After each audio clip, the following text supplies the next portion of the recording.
Hello, Buckeye fans. We are back at the Woody Hayes Athletic Center. Dave Biddle and myself, Patrick Murphy. Nothing last week here, Dave. So today was the first opportunity to talk to the Ohio State coaches, players about the loss to Oregon. Since the loss to Oregon, we talked to Ryan Day. We talked to Will Howard. Initial, just overall impressions of where this team kind of is based on the comments coming out of the Oregon game and then an off week. I like where they're at mentally. If using what Ryan Day said and Will Howard said, I like the way they answered the questions. They know all the goals are ahead of them and all that, but they're not, as Ryan Day said, he's not happy about pretty much anything. With everything, not happy with everything. And he was very forthcoming. He was asked directly about Nick Saban's comment, and saying that the Ohio State pass rush is antiquated. It's like, do you agree with that? Is that accurate? He said, yeah, it's when it's not working, it's accurate, and it's not working. He said, so we have to improve in that area. I love that answer from Coach Day, and that's just one of many examples of, like, they're owning it. They're not making excuses. Like, you didn't hear stuff like, well, we only lost by 1 point on the road in a raucous environment. There was none of that, and I like that. And I think behind closed doors, there are some things going on maybe with the defense that he's not going to air the dirty laundry. He was asked point blank, is there a disconnect between Larry Johnson and Jim Knowles? I personally think there is. But I also know Coach Day's not going to put that out there publicly if there is. And he said, no, they're on the same page.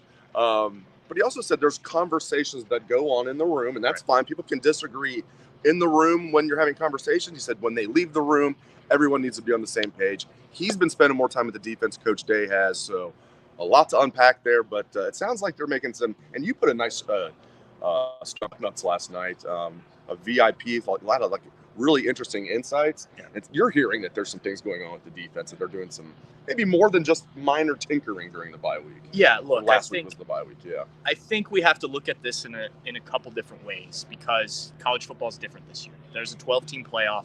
They can still get to the Big Ten championship game. Obviously, you wanted to be undefeated at this point in the season, but they also know, as you were saying, the goals are still in front of them.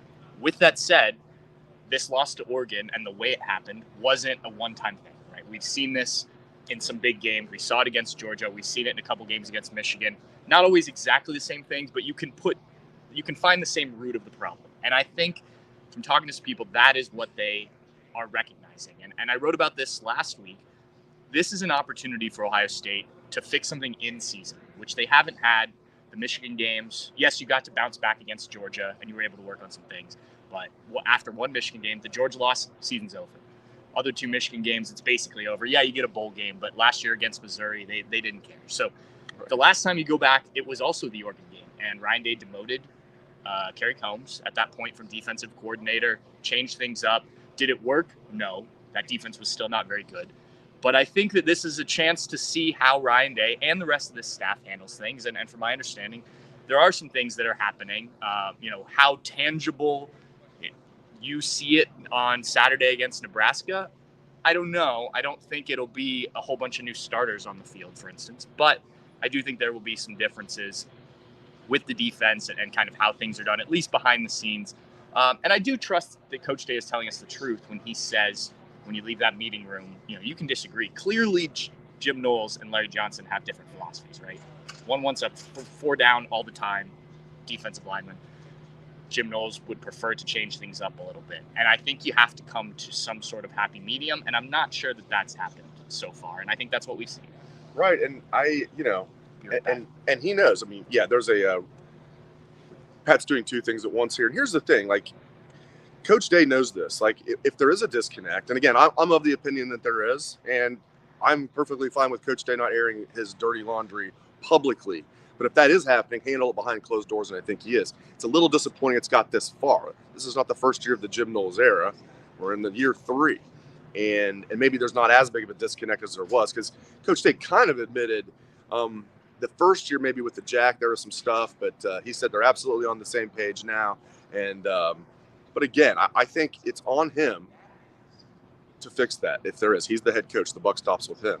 Larry Johnson reports to Jim Knowles. And if Jim Knowles is the head coach of the defense, Jim Knowles should do what he wants. And if he's getting pushback from Larry Johnson, then Ryan Day needs to step in and say, no, this is what we're doing. And and it's probably a lot more, complicated than that. I'm making it sound simplistic, but I bet that is roughly what's going on behind closed doors right now. One of the many things. That's not the only thing. Right. That's certainly not the only thing, because you're seeing missed tackles that has nothing to do with a disconnect between Larry Johnson and Jim Knowles and Larry Johnson. You're seeing things that just have nothing to do with that.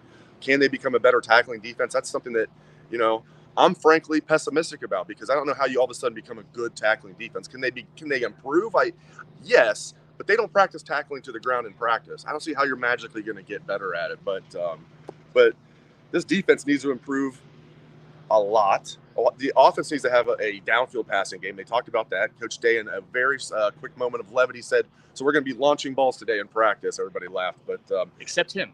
He did not crack a smile, which I don't think he's done pretty much all season. He's made a conscious effort not to do that. So, but he's in a bad spot when he's asked about that, because he's not going to say, yeah, if there is a disconnect, let's say for once I'm right, there is a disconnect. He's not going to come out there and tell everybody that. That would not be productive in the least for the head coach to be like, yeah, my defensive coordinator and my defensive line coach are not on the same page. So make of that what you will, Bucknutters. Well, and I think too, and I've talked with Bill Kurlick about this, is Larry Johnson still provides plenty of value, right? Even if you think that there are things they should be doing differently with the defensive line, the guy lands recruits. He has guys here because they want to play for him. They know that they can get them to the NFL. So, it's simple to just say, well, move on from Larry Johnson. But you want to watch defensive linemen walk out the door or decommit quickly, and that's kind of the balance I think that has to go on behind the scenes. You're excited, or you want to have things progress. There was talk this offseason, would they hire an assistant defensive line coach instead of promoting James Laurinaitis to full-time linebackers coach?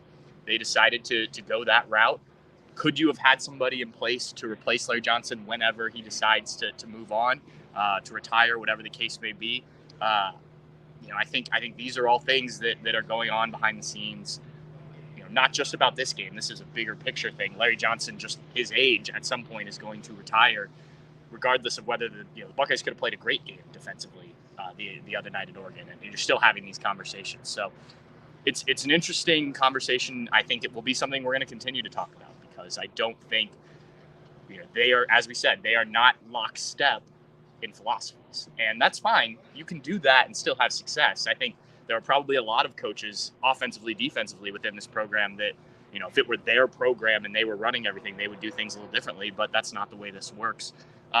You mentioned some of the Will Howard stuff, the offensive stuff. I asked him about experiencing a loss for the first time at Ohio State, because at Kansas State, you lose games. It happens. Yeah, you'd like to win the Big 12 like you did a couple of years ago, but it's not the end of the world at Kansas State when you lose games. I thought his answer was pretty good about how he, responded to that. What did you make of Will Howard? Yeah, and in a perfect world, exactly what he said would happen for the Buckeyes. He basically said, listen, we want to look back on this as, somewhat of the turning point of the season. Not that they felt like they played poorly like the first 5 games or anything, but they realized, even a 1-point loss on the road against Oregon, who's now the number 1 team in the country, unacceptable at Ohio State. But if they can win the rest of their games, they're going to look back on this as maybe a good thing. He said maybe it'll be a blessing in disguise, something like that. I'm paraphrasing. So I like the way he answered that question. And, because he answered it with an air of optimism without making excuses or downplaying what happened at Oregon. Yeah. Right. And I think, look back to 2014, and we think about that Virginia Tech game. In the moment, that was a lot like this, right? It was worse. Yeah, probably worse, because of it at home and not against what was the number 3 team. Right.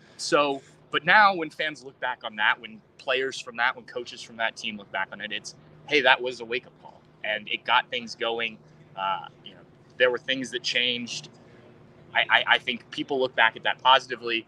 Only future will tell us whether the Oregon game is the same, and it's going to be up to the Buckeyes to do these things that we're talking about, right? I do want to get into injuries a little bit. I'm sure you do as absolutely. well. We'll start with the obvious. This was after they said they were pretty sure that he was out for the season. Coach Day confirmed Josh Simmons is out for the season. Zen Michalski is taking over the left tackle. They seem pretty optimistic that Zen can get the job done. We shall see. Especially against Penn State in a couple of weeks. We'll see how he does it. And Nebraska's no joke, even though they did look like a joke against Indiana. But still, Nebraska's no joke. They played their worst game of the season this past week. What I'm really curious about, the one he answered was Lathan Ransom. He answered about Josh Simmons saying he's out for the year. And then when he's asked about Lathan Ransom, about the rumors out there that Lathan could be dealing with the foot injury, he wasn't that specific. I've heard it could be a foot injury, which is the same thing Lathan hurt last year. He very ominously said, we're not going to talk anything about any other injuries. Yeah. It's like you said, John. But so that tells me probably Lathan's hurt, but not out for the year. Is that like the most realistic, you think? Yeah, I think we were talking about this as we were sitting there with some of the other guys before the press conference started. And it is interesting when Coach Day does decide to talk about injuries and when he doesn't.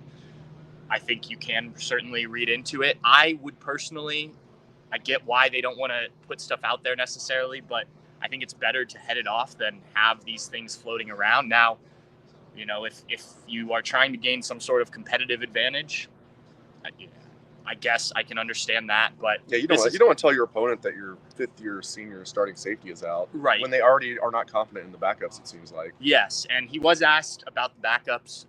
Who would, if you needed depth to use your depth at that position, and he named the names that you would expect. Malik Hartford and Jalen McClain, and then had to be asked about. Like, I've heard Lorenzo Styles might be a good candidate, or even Jermaine Matthews. So then he was asked a follow-up. Yeah, he was asked a follow-up about that, and he said, yeah, those guys would be in the mix as well. I've heard there's a good chance if Lathan can't play that Lorenzo Styles Jr. Would play safety, would start at safety. But they've got some options there. Hopefully Lathan's okay long-term. You tell me Lathan has to miss a couple games, that sucks, especially against Penn State. But if he's back if they're fortunate enough to get in the CFP, that's what matters. Hopefully Lathan, and hopefully this is not another Liz Frank injury like he had last year, because then his season, if not over, would be probably over, at least close to over. Most of the questions for Coach Day were about the defense, and obviously so. We did not get a chance to talk to Jim Knowles. That's a conversation for another day. But there were some offensive questions, obviously about the offensive line and Zen Michalski. I asked about the running game because the second half against Oregon, they ran the ball 12 times, 7 of which were running back. The rest was Will Howard. What did you make of that approach? Coach Day said he felt like it was still a good balance, and that's kind of what was working. But what did you make of that? Because, as I phrased it, Chip Kelly was brought in here to help with the run game, and Coach Day has talked about he's not going to go away from the run game, but it seemed like he did. Yes, he did say, the last drive skewed it in his mind because it was a 2-minute drill and they were passing the ball a lot. He thinks that skewed it. Overall, prior to that, he feels like they were balanced. Here's the thing, though. I'm surprised he didn't address this. What I saw was Oregon had no fear of Ohio State beating them deep. So in the second half, their adjustment, it wasn't huge, but they were cheating the safeties up a little more. Linebackers were coming up because they knew that Ohio State couldn't beat them deep, or at least they were going to say, you got to show us that you can beat us deep. Mm-hmm. So they adjusted. Ohio State was running the ball really well off left tackle in the first half. And obviously, Simmons got hurt, but I thought Oregon adjusted and out-schemed Ohio State a little bit in that respect, and that's why Ohio State pulled back off the run. But he didn't say that, so maybe I'm wrong. Yeah. Last thing, Will Howard was asked about the final play. Coach Day was also asked about the final play. He was asked specifically if they sent it to the Big Ten. He said they did, and they decided that there was no time left on the clock. Will Howard took a bit of a different approach in his response. He said he thought he was down and that they didn't want to clear the Oregon fans off the field, which, standing there on the field, they got on the field pretty quickly, despite the fact that it was announced in Autzen Stadium, which I'd never heard of before. Fans can come on the field after the game, but must wait 5 minutes. I assume this is a thing that happens every game, that fans are allowed on the field but have to wait for the players and everybody to get off. Now, obviously, storming the field is different. I don't know what I thought it was interesting from Will Howard. He did say, we should leave no excuses and whatnot, but he seemed to push back a little bit, which I thought was interesting. We haven't been in a situation where he's kind of done that before. And Ryan Day basically said the same thing. He was just much more political about it. I mean, he basically said, yeah, he was down. And I mean, the video evidence doesn't lie. Still, I am more in the camp of what Will said at the end, saying I can't leave that to chance. Because if you look at the video evidence, he was down with 1 second left. It's not even debatable. You can mash it up. His knee is down. There's a second on the clock. It's not even debatable. But you cannot do that. There's probably a half second left, technically, if it was like a basketball clock. You can't do that. You got to make sure you're getting down with 2 seconds left. As coaches say, you can't put the officials in a position to make that call. Was he down with a second left? Yes. Would Jaden Field have made a 50-yard field goal? I don't know. But yeah, I mean, yeah, Coach Day and basically said the same thing. I mean, and I watched it over and over again. He was down with 1 second left, but still, you can't leave that to chance. Yeah, it's a really interesting one. And Will Howard said, he was asked about these. You think you see everything in 4 years of football, and then something like that happens, or the 12 men on the field, and you're like, oh wow, there's even more that I haven't seen in this game. Yeah, that one, technically the play is dead when you start the slide, right? Which would potentially give you even more time. But there's also has to be time for the timeout to be called, the officials to see that and blow the whistle and all that stuff. Right. So it does become a little convoluted, I think. I think Will Howard also made a good point that losing this game, if you're going to lose a game, basically, losing this game now, as we were talking about before, gives them a chance to fix these things. If you do get that, you kick the field goal, and I'll use Will Howard's words there, maybe some of the things that didn't go well are swept under the rug and then come and bite you later. So, again, going back to our point at the beginning, could this be a blessing in disguise for Ohio State? But if they can get certain things fixed, if you can trust the offensive line without Josh Simmons, there's definitely a possibility of that. Maybe we'll look back on that play and be like, that actually was for the best that they didn't call that. So, all right, we're going to wrap it up. Steve we'll have videos up here shortly. We will have plenty more from stuff today and throughout the week. And then we've got big noon kickoff on Saturday. That's right. I love it. All right. Thanks, Buckeye fans. We'll talk to you soon. See you guys.